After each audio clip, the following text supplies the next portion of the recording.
કર્મ એ ભાગ્યનો સર્જક છે. મારી ચેનલ માંગ નવા છો તો મારી ચેનલને લાઈક કરો, શેર કરો, સબસ્ક્રાઇબ કરો. ધન્યવાદ. એક શહેરમાં એક ખૂબ જ કુશળ કારીગર રહેતો હતો, તેનું નામ સોમલિક હતું. સોમલિકે અન્ય કારીગરોની સરખામણીમાં ખૂબ જ મહેનત કરી હતી. તેમના દ્વારા બનાવેલા કપડાં અન્ય કારીગરો કરતાં ઘણા સારા હતા, પરંતુ તેમને તેમના કામ પ્રમાણે પગાર મળતો ન હતો. તેને લાગવા માંડ્યું કે આ શહેરમાં તેના કામ પ્રમાણે પૈસા નથી મળી રહ્યા અને તેણે બીજા કોઈ શહેરમાં જવું જોઈએ. કેટલાક લોકોએ તેને સમજાવ્યું કે તેને પૈસા મળે કે ન મળે તે તેના નસીબ પર નિર્ભર કરે છે. જો તેના નસીબમાં પૈસા ન હોય તો તે ગમે ત્યાં જાય, તેને પૈસા નહીં મળે, તેથી તેણે આ શહેરમાં રહીને કામ કરવું જોઈએ. સોમલિકને લાગ્યું કે મહેનત વિના સંપત્તિ પ્રાપ્ત કરી શકાતી નથી, ફક્ત તે લોકો નસીબની વાત કરે છે જેઓ સખત મહેનત કરવા માંગતા નથી. જે મહેનત કરે છે તેને નસીબ પણ સાથ આપે છે. આ વિચારીને સોમલિક એક મોટા શહેરમાં ગયો અને ત્યાં ખૂબ જ મહેનત કરવા લાગ્યો. તમને તમારી મહેનત પ્રમાણે પૈસા મળવા લાગ્યા. સોમલિકે 2 વર્ષ સુધી સખત મહેનત કરીને 500 સોનાના સિક્કા કમાયા અને ખુશીથી તેમની સાથે પોતાના ઘરે ગયો. રસ્તામાં રાત પડી અને તે રસ્તામાં એક મોટા ઝાડ પર સૂઈ ગયો. સ્વપ્નમાં સોમલિકે 2 માણસોને જોયા, જેમાંથી એક બીજાને કહે છે, સોમલિક પાસે તેના નસીબમાં એટલી સંપત્તિ નથી, તો પછી તમે તેને 500 સોનાના સિક્કા કેમ આપ્યા? બીજાએ કહ્યું, એક પરિશ્રમ કરનારને તેની મહેનતનું ફળ મળવું જોઈએ, તેથી જ મેં તેને તેની મહેનત પ્રમાણે પૈસા આપ્યા છે. તેના ભાગ્યનો અંતિમ નિર્ણય તમારા હાથમાં છે. સોમલિક ગભરાઈને ઊભો થઈ ગયો અને તેની બેગમાંથી રખડવાનું શરૂ કર્યું. જ્યારે તેણે જોયું કે તેનું પોટલું ખાલી છે ત્યારે તે ખૂબ જ દુઃખી થઈ ગયો અને વિચારવા લાગ્યો કે હવે તે કયા મોંઘે ઘરે જશે. તે ફરીથી તે જ શહેરમાં પાછો ફર્યો અને આ વખતે વધુ મહેનત કરીને તેણે 1 વર્ષમાં 500 સોનાના સિક્કા કમાયા અને તે સાથે તે ઘર તરફ પ્રયાણ કર્યું. આ વખતે ફરી તેણે એ જ ઝાડ નીચે રાત વિતાવી, પણ આ વખતે તે અટક્યો નહીં અને આગળ વધ્યો. રસ્તામાં તેણે એ જ 2 માણસોને ફરીથી જોયા અને તેમની વાતચીત સાંભળવા લાગ્યો.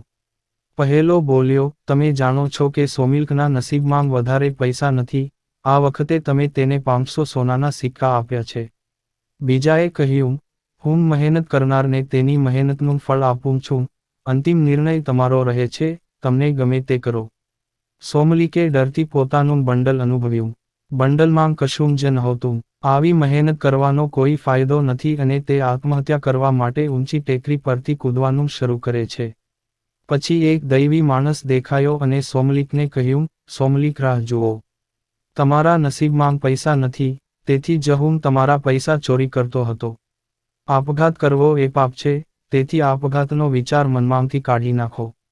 સોમલિકે કહ્યું, હે દિવ્ય પુરુષ, હવે મારે મારા ઘરે કયા રસ્તે જવું? મને આ રીતે ખાલી હાથે આવતો જોઈને મારો પરિવાર શું કહેશે? દૈવી પુરુષે સોમલિકને વરદાન માંગવા કહ્યું. સોમલિકે કહ્યું, મારે વરદાન તરીકે ઘણા પૈસા જોઈએ છે. દૈવી પુરુષે કહ્યું, સોમલિક, ધન ભોગવવાનું તારું નસીબ નથી. આનંદ વિના પૈસાનો શો ઉપયોગ?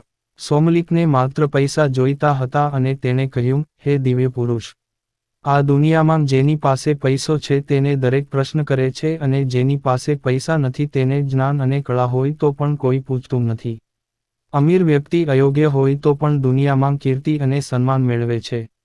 એટલા માટે મારે ઘણા પૈસા જોઈએ છે. દૈવી પુરુષે કહ્યું, તમે શહેરમાં પાછા ફરો, ત્યાં તમને ગુપ્તધન અને ઉપધન નામના 2 લોકો મળશે. ગુપ્તધન પાસે આનંદ વગરની સંપત્તિ છે અને આપધન પાસે સંપત્તિ છે જેનો ઉપયોગ કરી શકાય છે. તમે થોડો સમય આ બંને સાથે રહો અને પછી મને કહો કે તમને કોના પૈસા જોઈએ છે. સોમલિક શહેરમાં પાછો ફર્યો અને છુપાયેલી સંપત્તિને શોધતો શોધતો તેના ઘરે પહોંચ્યો. ગુપ્તધને સોમલિકને ઘરમાંથી ભગાડવાની કોશિશ કરી પરંતુ નકારી કાઢવા છતાં તે ગુપ્તધનના ઘરમાં જ રહ્યો.